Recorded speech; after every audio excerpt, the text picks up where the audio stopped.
I don't have a good image toward parents. When I was in the 8th grade, my father had an affair and eloped. My mother, who was a housewife, took me and my younger sister Anne, who was still in the 2nd grade, and went back to her parents' house. My mother started working part-time, but a few months later, she and her boyfriend disappeared, leaving me and my sister alone with our grandparents. Is Mom not coming home yet? Yeah, I think so. We're your parents from now on. You are our precious grandchildren. From now on, the 4 of us will live happily together. Yeah. My grandparents were kind and took good care of Anne and I. However, when I was a senior in high school, my grandparents died. Before we knew what happened to our grandparents' inheritance, it was divided among their siblings, and Anne and I were sent to an institution without receiving a single penny. I worked hard at studying under my grandparents and earned money for school fees with part-time jobs, but I gave up on going to university. I couldn't count on my so-called parents. I'll be independent and take care of my younger sister. I decided to do so, and after graduating from high school, I got a job and left the institution to live with Anne. I don't have a good image of parents, and rather, a bad image of them being very selfish. I couldn't imagine myself getting married, having a family, and becoming a parent. That's what I thought, but one day, I met my husband Pete through an introduction from my boss at work. As we got to know each other better, we began to talk about our families, and I realized that Pete was in a similar situation as me. I heard that Pete's father also chose his mistress and left Pete's mother from the affair. I totally understand. I'm mad at my dad too for being a complete jerk. Yeah, I was angry, but I was sad. My sister and I cried from time to time. I still had my mom, but it must have been really hard to have both of your parents leaving you and your sister like that. Yeah. A husband who sympathizes with my struggles. With a husband like this, I might be able to have a proper family. And so, Pete and I began dating with marriage in mind. A few months after we started dating, Anne, who was attending a vocational school, decided to get a job and announced that she would be going out on her own. Hey sis, I finally got a job. Really? That's great! Congratulations! So, I'm going to be on my own from now on. What? Thank you so much for everything that you've done for me. So don't worry about me anymore. From now on, I want you to live for yourself. I want you to marry someone you love and be happy. Oh, thank you too. Anne's words made me all teary. I am so happy that she grew up to be kind and strong. For Anne's sake, I will get married and create a happy family. And 1 year later, I married Pete. I want to spend my married life in a relaxing way with just Pete and I. I wish to have this kind of feeling before marriage. Pete, on the other hand, seemed to want children early on, even before we were married. I do want children. I want to raise my kids properly so they won't be sad. Yeah, me too. I was still hesitant about becoming a parent myself, but I know that we can create a family, so I can do my best to make sure my children won't feel the same way I did and create a happy family. With Pete, I feel like I could do that. As I talked with Pete about this subject before we got married, I gradually became more and more positive about having a child. However, welcome home. It seems like you've been busy at work. Yeah, I'm tired today too, so I'm gonna go sleep. I see. Ever since we got married, my husband would say he was tired from work and quickly go to bed every night. Although we are newlyweds, we haven't been intimate since we got married. He said he wanted to have children, but what's going on? Doesn't he want to have a baby? It's been a year since we got married, and the situation hasn't changed since then. Now, my mother-in-law Lisa has been urging me to have children. I really want to see my grandchild soon. Is that possible? Oh, we still want to enjoy our life together, and we're both busy at work at the moment. If Kim quits her job, you both could have better timing than now, right? Huh? It's one of the wife's role to show her mother-in-law their grandchild's face, isn't it? Well, I can't really just quit work, and there are various procedures for quitting, like finding a suitable successor, so I can't quit so soon. I see. Well then, I wonder when I'll be able to see my grandchild's face. My husband is the one who goes to sleep right away because he's tired, so putting that kind of pressure to only me is really unfair. Pete doesn't even try to support, or at least try to cover me when Lisa pressures me with this topic. If he doesn't want children anymore with me, why doesn't he just say it? What is he thinking about? On the way home from Lisa's house, I was so frustrated that I finally confronted Pete about it. Lisa thought that because of my work, we couldn't have children, and she blamed me for it. And yet, you didn't even try to support me. What's happening here? Oh.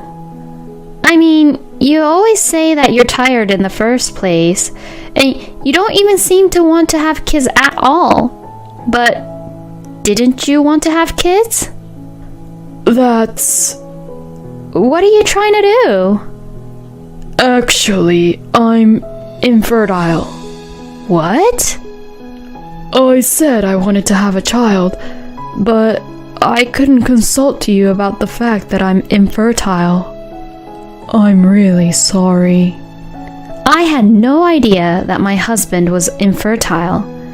When I looked at him and saw his sad face, I felt my heart tighten. It was hard for Pete too, and he was going through it.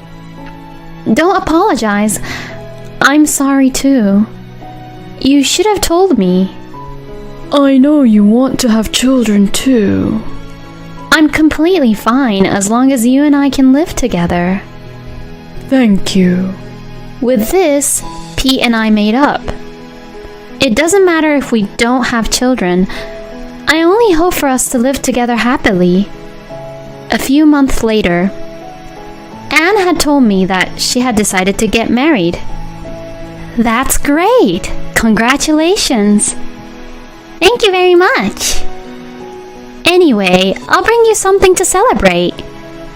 Her boyfriend was a classmate of hers from vocational school, and they supported each other since then, which developed into a relationship.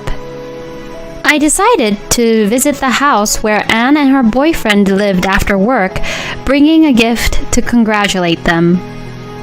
On the day when I was about to head to my sister's after work, oh, I forgot the ring. I realized that I had forgotten my grandmother's ring. I had intended to give my grandmother's ring to Anne with a gift. My grandmother's ring was entrusted to me by my grandfather, who told me to sell it when my grandmother passed away if I had trouble making ends meet. However, since this was the only memoir of my grandmother, I never sold it and kept it with great care. Now, I want to entrust it to Anne, who is getting married. Why did I even forget something so important? So, I went back home once to get the ring. The ring was tucked away on a shelf in the bedroom, so I rushed to the room. And lo and behold, Is it okay with your wife and all? She's coming home late today, so it's fine. In the bedroom, I saw Pete and a woman getting intimate.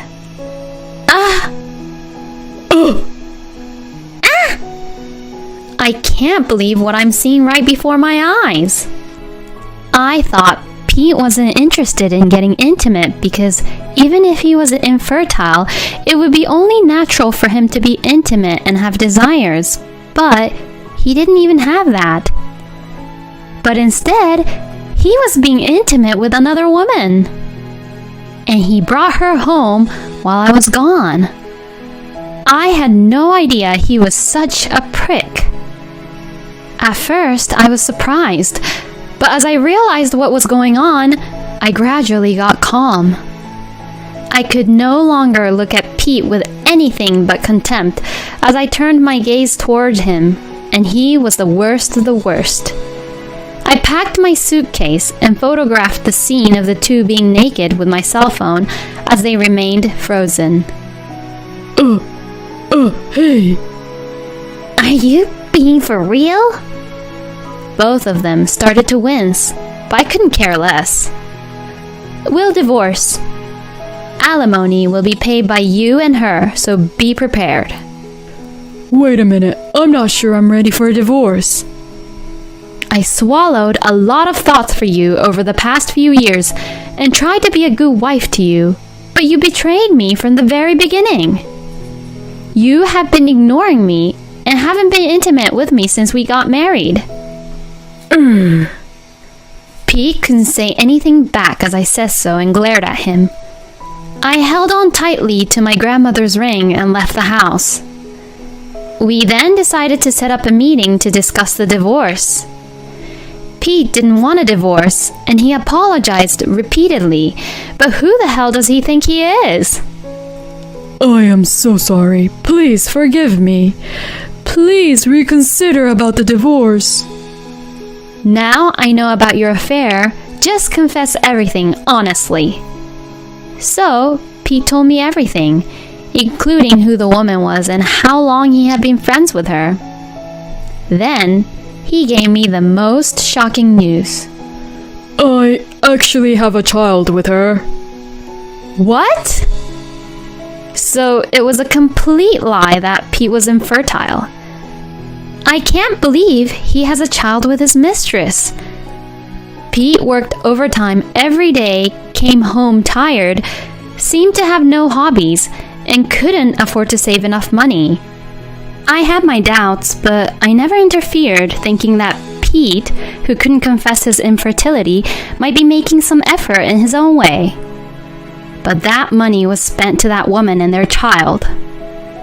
Pete seemed to be under the mistaken impression that if he confessed to everything, he would be forgiven. I'm so sorry. Please reconsider the divorce. We will divorce. Huh? I just confessed everything. You betrayed my trust with a horrible lie about being infertile, and you even had a child behind my back. You're horrible, Pete. He just confirmed to me that he is an irredeemable prick, a scumbag, and a lousy man. How could he think that this would make people forgive him? I rented an apartment, moved out, filed for divorce settlement, and Pete seems to have realized that I'm not going to forgive him. Even if I divorce, I need the money to raise a family. So please, don't request for an alimony. He was so selfish to use his child and the woman as a shield to save him. How dare he has the nerve to do that to me? Since the divorce settlement was going nowhere, I was prepared to sue him. How could you do such a thing? How dare you cheat and betray your own wife? That's... How dare you walk down the same path as your father, who cheated on me and chose his mistress? How could my son turn out to be such a horrible, horrible person?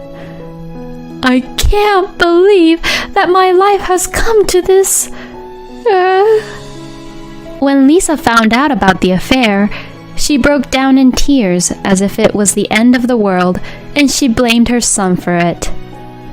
Furthermore, What is the meaning of this? You have a wife. Weren't you married to my daughter? What do you mean, affair? Oh, you even have a child with my daughter. How dare you? You better take responsibility. he even got lectured from the woman's parents, who thought he was marrying their daughter. In the end, Pete finally agreed to the divorce. Pete and his mistress ended up paying thousands in alimony. My boss, who introduced Pete to me, was furious when he found out about this. Pete lost his position within the company and was getting fired. I can't believe I'm getting fired. Can you please rethink about him getting fired? I believe that he should be able to pay his alimony with no delay, while properly raising his child with the income he worked for. My boss and Pete's boss agreed with my opinion, and Pete managed to avoid being fired. Instead, he has to continue to work desperately while getting cold shoulder from his colleagues, especially from his female colleagues. I know it would be a bed of nails for him, but it's his own fault. He really was a scumbag. But sis, I'm glad that you're doing better than I thought you would. Well, I do feel much better after the divorce. And I feel better when I get to see you. I'm glad. Please come visit me anytime. Thank you. As for my sister, she is happily married to her faithful partner. That is the only thing that keeps me going. I hope she is happy and doesn't have to go through the same thing as I did. I have had enough of marriage. If my sister has a child, I would like to take care and give my love to that child. Please subscribe to the channel if you enjoyed this video. Have a wonderful day.